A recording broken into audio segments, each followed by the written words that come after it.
গোটা বিশ্বে ইহুদি খ্রিস্টানদের চক্রান্ত চলতেছে। পৃথিবীর জমিন থেকে, পৃথিবীর মানচিত্র থেকে মুসলমানদেরকে চিরতরে মূলোৎপাটন করে দেওয়ার জন্য গোটা বিশ্বের সমস্ত কুফরি শক্তিগুলো ঐক্যবদ্ধভাবে মুসলমানের পিছনে লেগে গেছে। কথা বলেন ঠিক কিনা? ঠিক না? আলিফ লাম মিম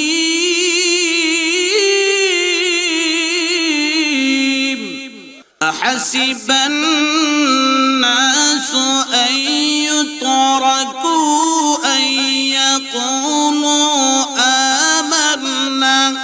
ইয়াকুলু আমান্না ওয়া হুম লা ইফতানুন। আল্লিগু আন্নি ওয়ালাউ আয়া, একটা অক্ষর একটা আয়াত যদি শিখো, এটাই অন্যের কাছে পৌঁছায় দিবে। এইভাবে যদি আমরা কাজ করতে থাকি, তাহলে খ্রিস্টান মিশনারিরা, ইহুদিবাদীরা, কাদিয়ানীরা আমাদের মুসলমানদেরকে ধ্বংস করতে পারবে না, বেঈমান বানাতে পারবে না। চিল্লায় বলেন ঠিক কিনা? ঠিক না? আজকে কাদিয়ানীরা বাংলাদেশে ইস্তেমা করতে চায়।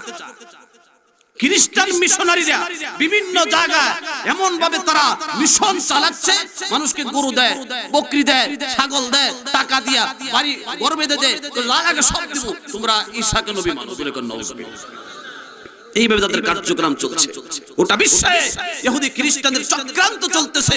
পৃথিবীর জমিন থেকে, পৃথিবীর মানচিত্র থেকে মুসলমানদেরকে চিরতরে মূলোৎপাটন করে দেওয়ার জন্য গোটা বিশ্বের সমস্ত কুফরি শক্তিগুলো ঐক্যবদ্ধভাবে মুসলমানের পিছনে লেগে গেছে। কথা বলেন ঠিক কিনা? ঠিক না? সোচ্চার হতে হবে, সজাগ দৃষ্টি রাখতে হবে, শকুনের চোখ যেন মুসলমানদের উপরে না পড়ে। চিল্লায় বলেন ঠিক কিনা? ঠিক না? ভাইরা আমার, বন্ধুরা আমার, হযরত আবু বকর রাদিয়াল্লাহু আনহু দায়িত্ব নিলেন, নবীগণ আপনি আমার দায়িত্ব বুঝিয়ে দেন। আল্লাহর রাসূল বলেন, আমার যে দায়িত্ব তোমার সেই দায়িত্ব। নবীর দায়িত্ব সাহাবী পেয়ে আনন্দে আত্মহারা হয়ে গেলেন। জোরে কোন সুবহানাল্লাহ।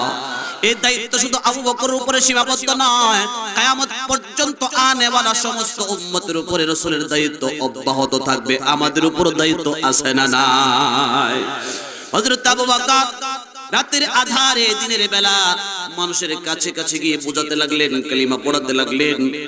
এই মেহনত যখন জারি করে দিলেন, অল্প কিছুদিনের ভিতরে সাহাবায়ে কেরামের সংখ্যা গোটা আরব বিশ্বের ভিতরে একজন মুসলমান নাই, একমাত্র আবু বকর এবং আল্লাহর রাসূল এবং খাদিজা, হযরত ফাতেমা, হযরত আলী, এই কয়জন মুসলমান মেহনত চালালেন।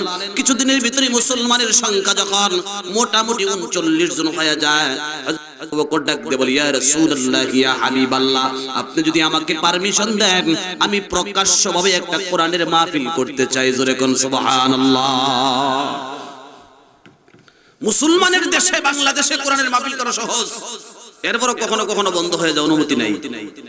কিন্তু কাফেরের দেশে, যেখানে সবাই কাফের, 20-30 জন মুসলমান, এখানে কি দিবে?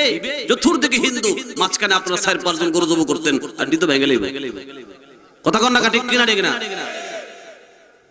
কাফের বেঈমানেরা মুসলমানদের সমাবেশ হতে দিবে না। হযরত আবু বকর হিম্মত, ইয়া রাসূলুল্লাহ, ইয়া হাবিবাল্লাহ, আযান নাই, ইকামত নাই, নামাজ পড়ি, লুকায় লুকায় নামাজ পড়ি, কোরআন পড়ি। জমিন আল্লাহর, কোরআন আল্লাহর, আল্লাহর জমিনে আল্লাহর বিধান প্রকাশ করতে পারবো না, হতে পারে না। আপনি পারমিশন দেন, আমরা প্রকাশ্যভাবে দাওয়াতের কাজ করব, ইসলামের বক্তব্য দিব, ওয়াজ মাহফিল করব। জোরে কোন সুবহানাল্লাহ।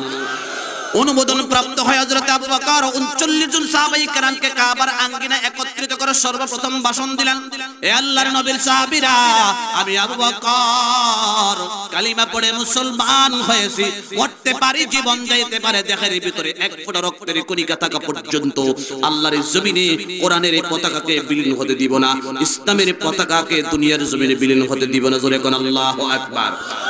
সাহাবায়ে কেরাম ঐক্যবদ্ধভাবে সারা দিলেন, আবু বকর আপনি যে বক্তব্য দিয়েছেন আমরা সম্মতি প্রদর্শন করলাম, আমরা মরতে পারি, জীবন যাইতে পারে, আল্লাহর জমিনে বিশ্ব নবীর কালিমার পতাকাকে আমরা বিলীন হতে দিব না।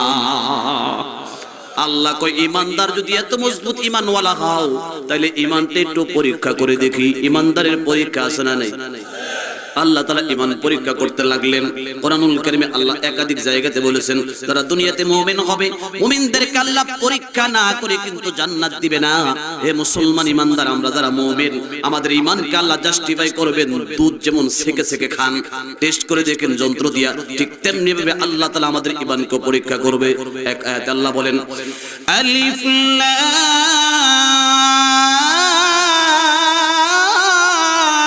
মিম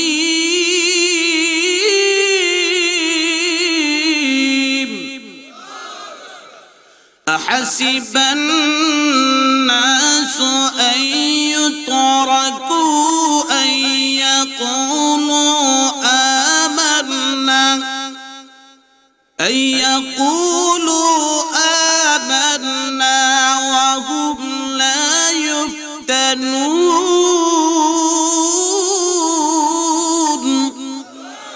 আল্লাহ তাআলা বলেন আহাসিবান নাস আইয়াকুলু আমান্না ওয়া হুম লা ইফতানুন। দুনিয়ার মানুষকে ধারণা করে তারা বলবে আল্লাহ ঈমান এনেছে তোমার প্রতি, আমি আল্লাহ তারে পরীক্ষা ছাড়া জান্নাতের টিকিট দিব। নারে মুমিন, না না না, শুধু ঈমানদার বলে দাবি করলে আমি আল্লাহ জাস্টিফাই ছাড়া জান্নাতের টিকিট দিব না। জান্নাতে যেতে হলে আমি আল্লাহর পরীক্ষায় পাস করতে হবে। পূর্বের যুগেও আল্লাহ তাআলা ঈমানদারকে পরীক্ষা করেছেন, সাহাবায়ে কেরাম ঈমানের পরীক্ষা করেছেন। আবু বকরের বক্তব্য, সাহাবায়ে কেরামের সম্মতি প্রদর্শন। এমনি টাইমে কাফেররা অতর্কিতভাবে মুসলমানদের উপর আক্রমণ চালালো। কাফের বেঈমানেরা আক্রমণ করে আমার আল্লাহ দেখে কি দেখে না।